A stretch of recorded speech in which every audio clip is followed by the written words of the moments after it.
So I started in video games in 1999. My first game, the first title I worked on was FIFA 2000. And the second title was SSX. And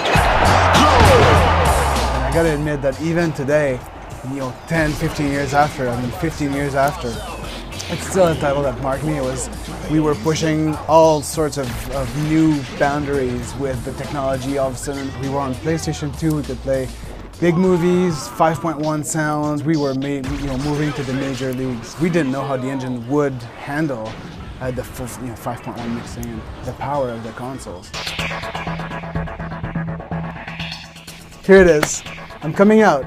I was the announcer in Elysium Alps. So the French dude that you hear yelling and rapping over the course of the race, that's me. In the first SSX, there's the sound of you carving on ice. And it's a friend of mine that used the granular, I wish I would have done it, but it's a friend of mine that did it. He used a clap sound and passed through granular synthesis came up with that. If you know SSX, you know that sound, and that's the source.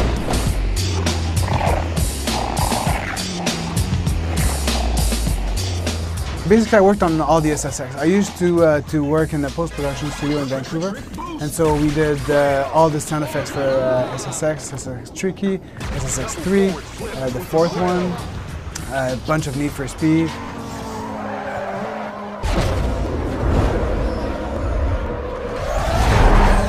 I like big punchy sounds. I've learned, especially I think in Need for Speed, when you have intense pass-bys, you have it's all intense audio, and you have 3 cars on the screen. You have to decide which ones you're hearing, and so things have to be big, punchy, and clean. So I think those are my 3 words that I say all the time: big, punchy, and clean. So in and out, and just as clean as we can get. The highlight of all highlights would be Skate. Skate was a title of passion. I gained 35 pounds in the last 6 months, I think, so it was amazing. Everything was physics-oriented, so we built systems on systems and systems. And this is what I'm basing myself with a lot on in Army of Two Devil's Cartel right now, where I'm taking a bunch of systems, put them together. Even though we're not working in an open world, per se, I'm trying to build the world in systems, so that way when we have we have free accidents, I call them happy accidents. I love things like that, and I think Skate was definitely a highlight of that. There is a lot of stuff that I could show you. Breach the door. The pillars, for example, in this example, it could be break-in for anywhere. So I mean, what we needed to do was really to find a sound that would fit pretty much all areas, and we can even break that down per different crunch. So if we know that this is a big piece that's going to fall off, then we can change the sound. And Frostbite again allows us to do it piece by piece, like what kind of sounds we want to do. We could get really, really granular with Frostbite. It's quite amazing.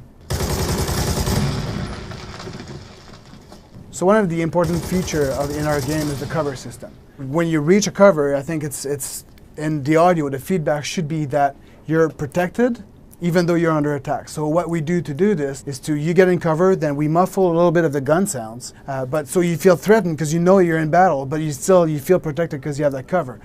The one thing that's really cool is when the cover breaks, the filter let go as well. So what the result is be like, oh, I need to move. Incoming grenade!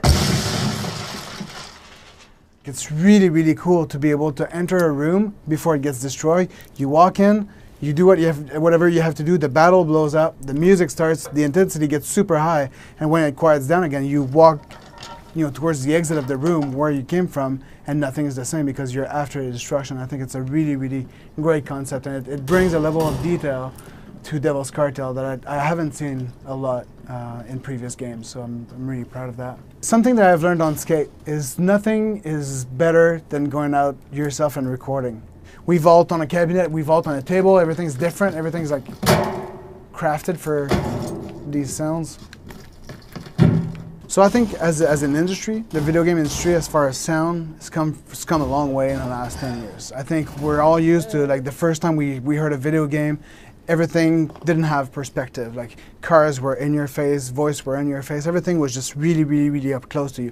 I think one of the things that I might have done earlier on was to try to record something and not having any movement in it. So you record an actor and you tell him, oh, you moved, I heard it, and then you end up with your video game or your scene sounding a little bit sterile because nobody's moving. And you go, I use EQ and I use compressors and I can't make it sound real until you realize, okay, we're going to put the mic a little bit farther back and the guy's going to talk like this, and if he moves, maybe if he watched does that, it's not good. If he moves, that's actually a good thing because it adds, realistic to the whole experience. So what I've learned, I think one of the biggest things I've learned in my career is movement is good. Movement is something that we need. If I record something with my recorder, I don't record it static. I move around, and in the game, in the end, or in any sort of media, then I'll always have something moving.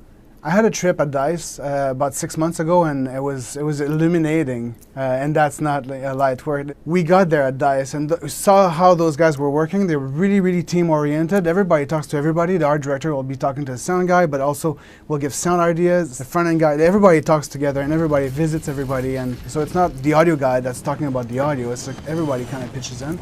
So that for me was a very, very big eye-opening. Going like, yeah, we should direct ourselves towards that. And of course, working with guys from Woodward Shores, like Paul Gorman, for example, that's been he's been a director for years, and Charles Deanan, and just big guys like this that are right here, and just like you can call them up and say, hey, how did you do this in this game? And I have this situation, and I think it's great to have that communication in between studios. So I think some of the great games out there for sound, I mean, like there's various games for various situations. Games like Splinter Cell, I think have been really inspirational for me. Obviously Uncharted 2, I mean, that game was amazing on the storytelling, the soundscape, the cinematography. I mean, obviously if we talk about multiplayer, we think, Battlefield, Call of Duty. The fundamental thing about sound is that sound supports a media. As soon as we go, wow, that's a cool sound effects, even if it's cool, you lost your audience because the audience are now thinking about the sound. They're not thinking about the fact that the guy just got killed, but they're thinking about, wow, that was cool because of the sound, you lost it. So it's kind of hard because we try to shine, but you can't be, seen shining.